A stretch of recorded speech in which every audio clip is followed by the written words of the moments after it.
فَبِأَيِّ آلَاءِ رَبِّكُمَا تُكَذِّبَانِ اعوذ باللہ من الشیطان الرجیم بسم اللہ الرحمن الرحیم۔ صحیح مسلم حدیث نمبر 11۔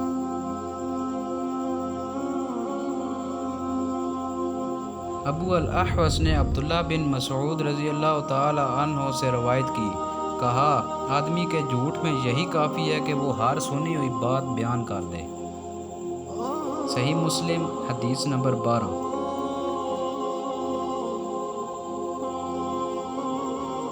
محمد بن مثنیٰ نے کہا میں نے عبد الرحمن بن مہدی سے سنا کہہ رہے تھے آدمی اس وقت تک امام نہیں بن سکتا کہ لوگ اس کی اقتداء کریں، یہاں تک کہ وہ سنی سنائی بعض باتوں کو بیان کرنے سے باز آ جائے۔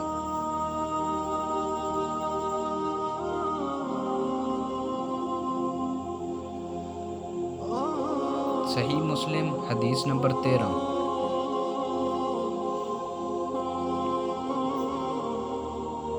سفیان بن حسین سے روایت ہے، کہا ایاس بن معاویہ نے مجھ سے مطالبہ کیا اور کہا میں تمہیں دیکھتا ہوں کہ تم قرآن کی علم سے شدید رغبت رکھتے ہو، تم میرے سامنے ایک سورہ پڑھو اور اس کی تفسیر کرو تاکہ جو تمہیں علم ہے میں بھی اسے دیکھوں۔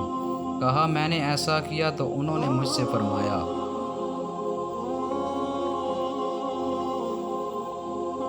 جو بات میں تم سے کہنے لگا ہوں اسے میری طرف سے ہمیشہ یاد رکھنا، ناپسندیدہ منکر روایات کو بیان کرنے سے بچنا، کیونکہ ایسا نہ ہونے کے برابر ہے کہ کسی نے یہ کام کیا ہو، منکر روایات بیان کی اور وہ اپنی ذات میں ذلیل نہ ہوا ہو اور اس کی بیان کردہ حدیث کو جھوٹا نہ سمجھا گیا ہو۔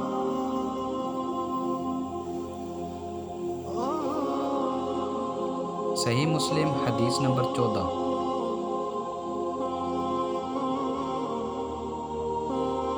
حضرت عبداللہ بن مسعود رضی اللہ تعالی عنہ نے فرمایا تم کسی قوم کے سامنے ایسی حدیث بیان نہیں کرتے جس کے صحیح مفہوم تک ان کی عقلیں نہیں پہنچ سکتی، مگر وہ ان میں سے بعض کے لیے فتنے کا موجب بن جاتی ہیں۔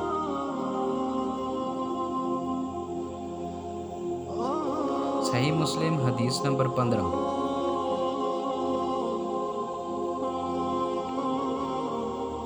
ابو ہانی نے ابو عثمان مسلم بن یسار سے، انہوں نے ابو ہریرہ رضی اللہ تعالی عنہ سے، انہوں نے رسول اللہ صلی اللہ علیہ وسلم سے روایت کی کہ آپ نے فرمایا میری امت کے آخری زمانے میں ایسے لوگ ہوں گے جو تمہارے سامنے ایسی حدیثیں بیان کریں گے جو تم نے سنی ہوں گی نہ تمہارے ابان ہیں، تم اس کماش کے لوگوں سے دور رہنا۔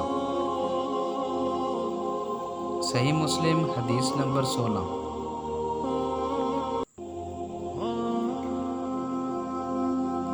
شراحل بن یزید کہتے ہیں مجھے مسلم بن یسار نے بتایا کہ انہوں نے ابو ہریرہ رضی اللہ تعالی عنہ کو یہ کہتے ہوئے کہ رسول اللہ صلی اللہ علیہ وسلم نے فرمایا آخری زمانے میں ایسے دجال فریبکار کذاب ہوں گے جو تمہارے پاس ایسی احادیث لائیں گے جو تم نے سنی ہوں گی نہ تمہارے ابان ہیں، تم ان سے دور رہنا کہیں وہ تمہیں گمراہ نہ کر دیں اور تمہیں فتنے میں نہ ڈال دیں۔ صحیح مسلم حدیث نمبر 17۔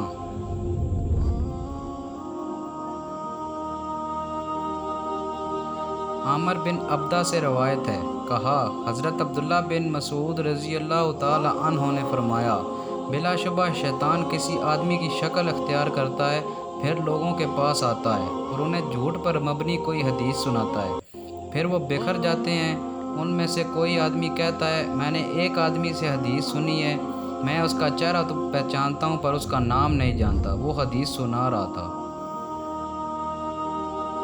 صحیح مسلم حدیث نمبر 18۔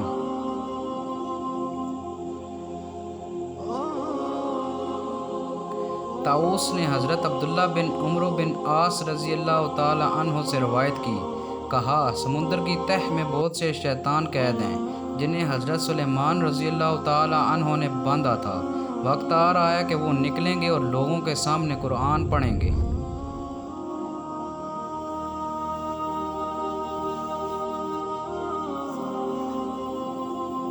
صحیح مسلم حدیث نمبر 19۔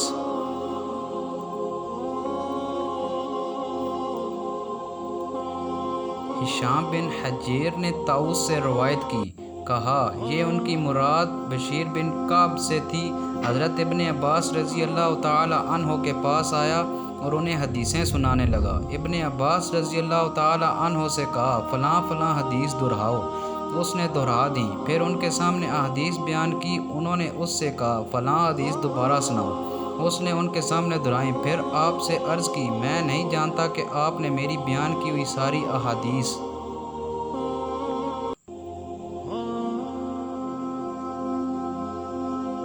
پہچان لی ہیں اور اس حدیث کو منکر جانا ہے یا سب کو منکر جانا ہے اور اسے پہچان لیا ہے۔ حضرت ابن عباس رضی اللہ تعالی عنہ نے اس سے کہا جب آپ صلی اللہ علیہ وسلم پر جھوٹ نہیں بولا جاتا تھا ہم رسول اللہ صلی اللہ علیہ وسلم سے احادیث بیان کرتے تھے۔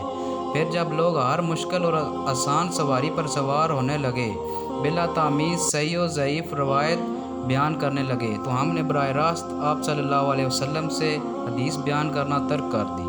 صحیح مسلم حدیث نمبر 20۔ طاؤس کے بیٹے نے اپنے والد طاؤس سے انہوں نے حضرت ابن عباس رضی اللہ تعالی عنہ سے روایت کی۔ انہوں نے کہا ہم رسول اللہ صلی اللہ علیہ وسلم کی حدیث حفظ کرتے ہیں اور رسول اللہ صلی اللہ علیہ وسلم سے مروی حدیث کی حفاظت کی جاتی تھی، مگر جب سے تم لوگوں نے بغیر تمیز کے ہر مشکل اور آسان پر سواری شروع کر دی تو یہ معاملہ دور ہو گیا۔ یہ بعید ہو گیا کہ ہماری طرح کے محتاط لوگ اس طرح بیان کردہ احادیث کو قبول کریں اور پھر یاد رکھیں۔